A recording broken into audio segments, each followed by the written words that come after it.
오늘은 화이트박스에서 펑셔널 어널리시스 영역에 대한 부분을 진행하도록 하겠습니다. 시작은 패키지를 먼저 프로블럼 도메인 하위에 생성을 해줍니다.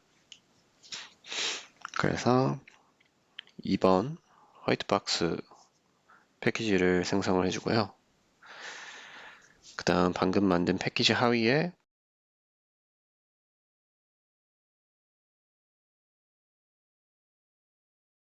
(3번) 펑셔널 어널리시스라는 이름의 패키지를 새로 생성해 줍니다.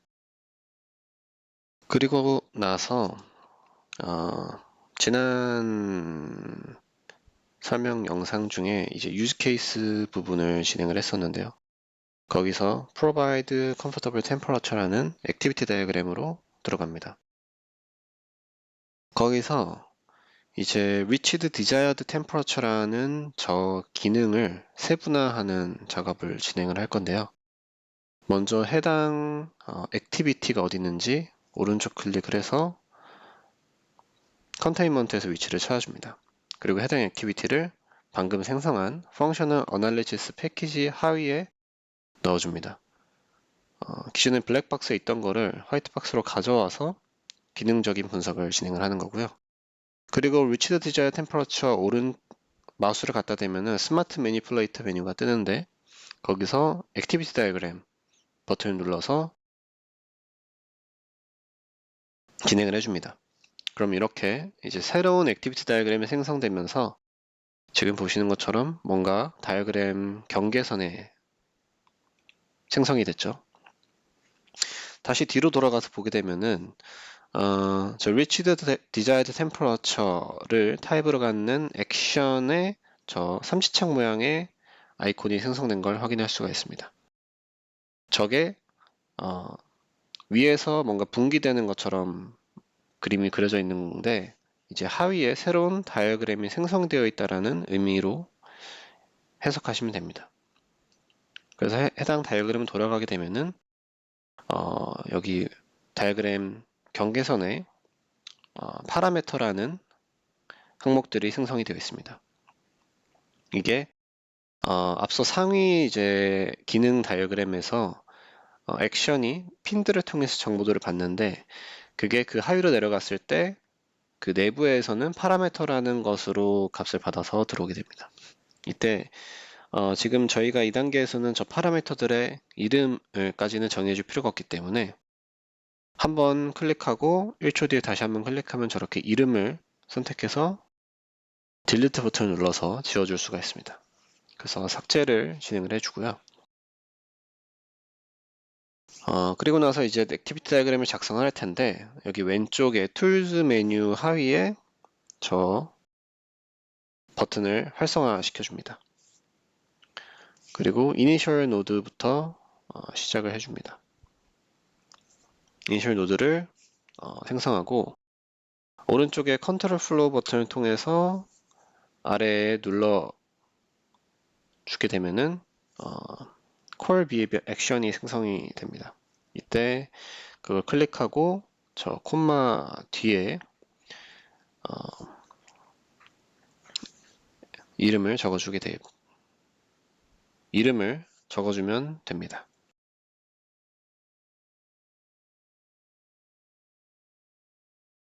그 다음에는 이제 저 desired temperature라는 파라미터로부터 오브젝트 플로우를 생성해서 방금 만든 저 액션에 연결을 해주게 될 겁니다. 그럼 외부로부터 받은 저 정보를 read desired temperature라는 액션에 연결을 해주게 됩니다. 저희는 지금 저 핀을 오른쪽 클릭을 해서 메뉴를 선택해주면은 이름은 숨겨주고 타입을 보여주게 되면은 지금 저 파라미터와 같은 타입으로 정의가 되어 있는 걸 확인할 수가 있고요.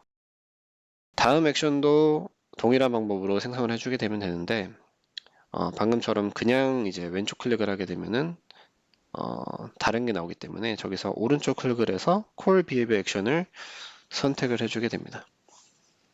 그리고 마찬가지로 매직 그리드 BOK에 있는 저 다이어그램을 보면서 동일하게 이름들을 기능의 이름들을 작성해 주게 되면 됩니다.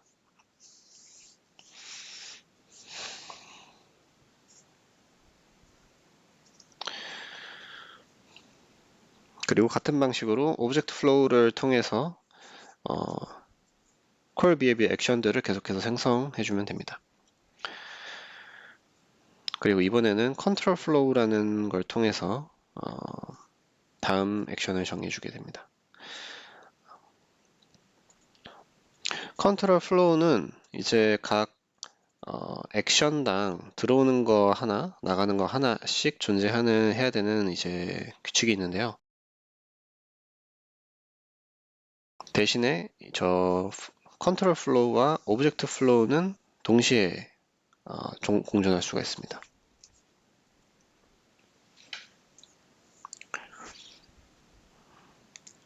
그래서 get desired temperature에서 이번에는 오브젝트 플로우를 프로세스 데이터 액션으로 바로 연결을 해줍니다.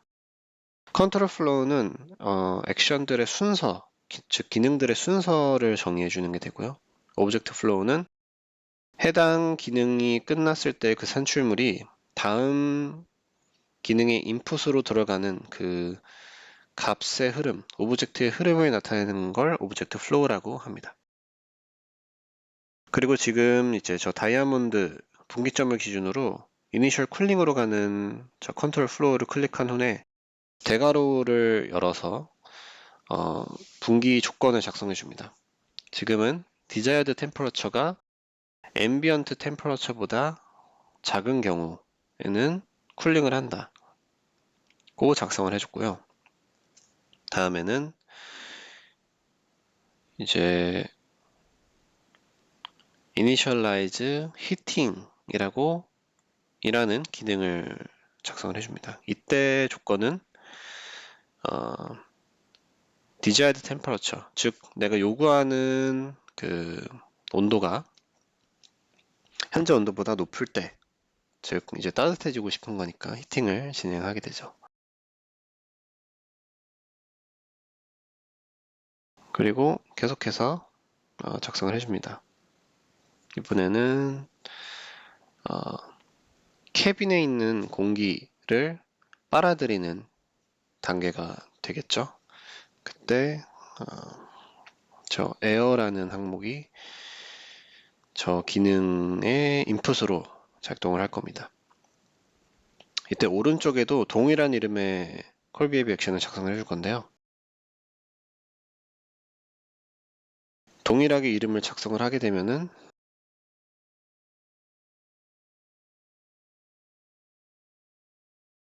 보시는 것처럼 자동으로 인풋 핀 하나가 생깁니다.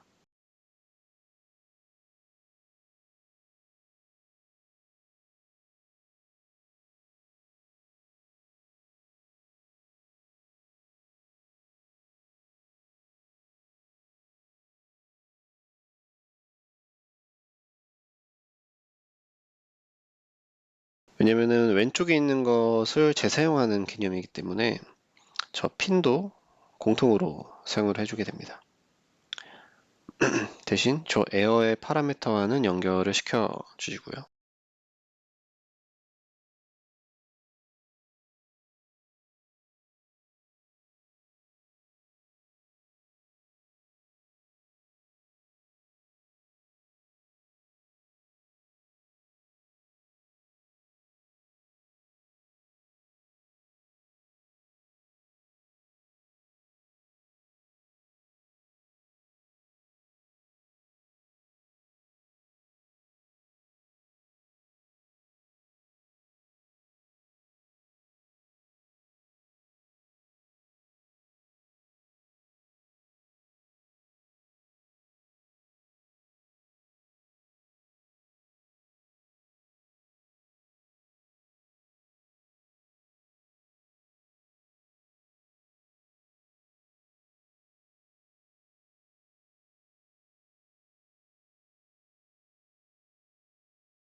그 다음에 이제 마지막으로 파라미터 중에 파라미터를 가져와서 마지막 액션들하고 오브젝트 플로우로 연결을 해줍니다.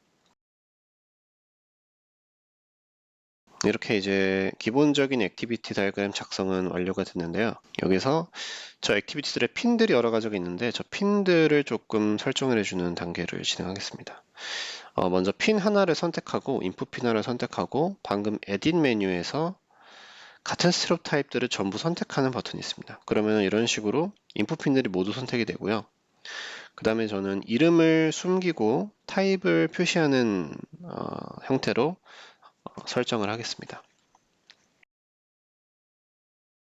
그러면 어떤 핀에 타입이 지금 설정되어 있고 어떤 핀에 그렇지 않은지 알 수가 있죠. 그리고 마찬가지로 아웃풋 핀도 마찬가지로 다 선택을 해주고 나서 동일한 형태로 세팅을 해줍니다. 그러면은 이제 저 핀들의 타입을 이제 타입이 없는 것들에 대해서 저희가 설정을 해줄 겁니다. 저 핀에 이제 타입을 설정한다는 것은 앞선 기능이 끝나고 그 산출물이 다음의 기능의 인풋으로 들어가게 될 때 어떤 정보 또는 물질, 신호를 보내야 하는지 규칙을 정하는, 즉 약속을 하는 거라고 볼 수가 있겠습니다. 지금처럼 저 두 가지 액션 사이에는 desired temperature라는 신호만 전달이 되어야 된다. 그 외의 것이 저 두 기능 사이 어떤 전달 물질로 정의가 되면은 경고창을 띄우거나 알람을 줄 수 있게끔 하는 장치가 되겠습니다. 즉, 각 기능들이 어떤 것을 인풋으로 받고 어떤 것을 아웃풋으로 줘야 하는지 그 규격을 설정하는 거라고 보시면 되겠습니다. 그래서 지금 왼쪽에 Exchange 아이템 안에 있는 저 시그널들을 드래그해서 저 오브젝트 플로우에 드래그 앤 드롭 하면은 각 양쪽 핀에 타입으로 설정이 됩니다. 지금 같은 경우에는 이제 시그널 제가 쓰려는 CU 커맨드라는 시그널이 없어서 익스체인지 아이템 하위에 시그널을 새로 생성하는 모습이고요. 그 CU 커맨드를 다시 마찬가지로 드래그 앤 드롭해서 설정을 해줍니다. 지금 draw air out from cabin 같은 경우에는 동일한 액티비티를 재사용하는 거다 보니까 CU 커맨드가 하나의 설정에도 오른쪽 궤도 자동으로 등록이 되는 모습입니다. 그리고 그 이제 저 시그널을 저 오브젝트 플로우가 아니라 핀에 직접 등록을 해도 타입으로 등록을 할 수가 있습니다. 그래서 이런 식으로 지금 이제 액티비티의 핀들의 시그널들을 등록을 해줬고요.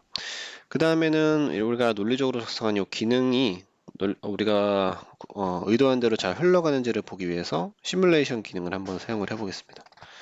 오른쪽 위에 시뮬레이션을 런 한 다음에 다시 실행을 시키면은 지금 보시는 것처럼 빨간 점으로 이제 플로우대로 흘러가게 되고요. 그 다음에 저 분기점에서 질문하는 창이 뜹니다. 저희는 이제 쿨링을 하는 선택지를 선택을 먼저 해봤습니다.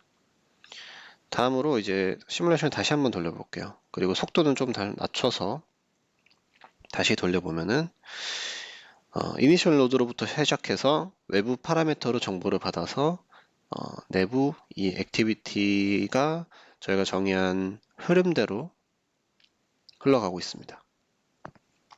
원래는 저 빨간 점에 어떤 정보가 실려 있어야 되는데 지금은 저희가 아직 그냥 껍데기만 설정을 했다고 이해를 하시면 되고요. 지금 분기점에서 이번에는 첫 번째 질문은 노를 한번 선택을 해보고 다음에 yes, 즉 목표 온도가 현재 차 안의 온도보다 높은 경우 그러면은 히팅, 따뜻하게 하는 기능을 수행하고 마찬가지로 오른쪽으로 기능이 시작이 되어서 끝나게 됩니다. 즉 이렇게 이제 흐름도가 잘 진행이 되면은 내가 설정한 이 기능들이 CSML 논리와 그리고 이제 기능적인 흐름에 오류 없이 잘 진행이 되고 있다라는 것을 알 수가 있고요.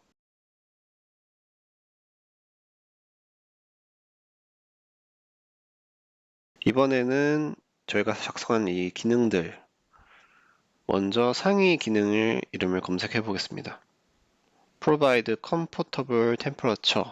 여기서 두 번째 activity를 선택을 하고요.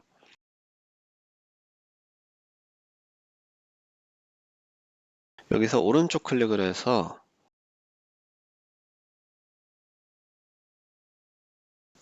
Create Diagram 메뉴로 들어갑니다. 저기 검색창에 ADM, Activity Decomposition Map의 첫 자를 딴 약자죠. 저거를 생성하시게 되면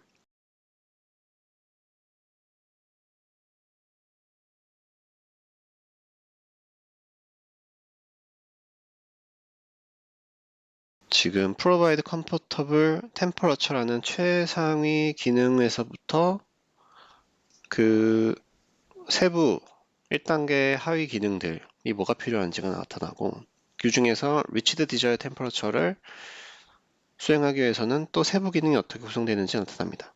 지금 글자들이 잘려 있는데 위에 톱니바퀴에서 컷 엘리먼트 네임즈를 해제하면은 이렇게 플레임으로 표시를 하게 할 수 있습니다. 그렇게 돼서 이제 저희가 기능 분해도를 자동으로 생성을 할 수가 있다. 우리가 이제 매직 그리드를 따라서 계층별로 액티비티 다이어그램 작성하면은 기능 분해도가 나온다 라고 볼 수가 있겠습니다.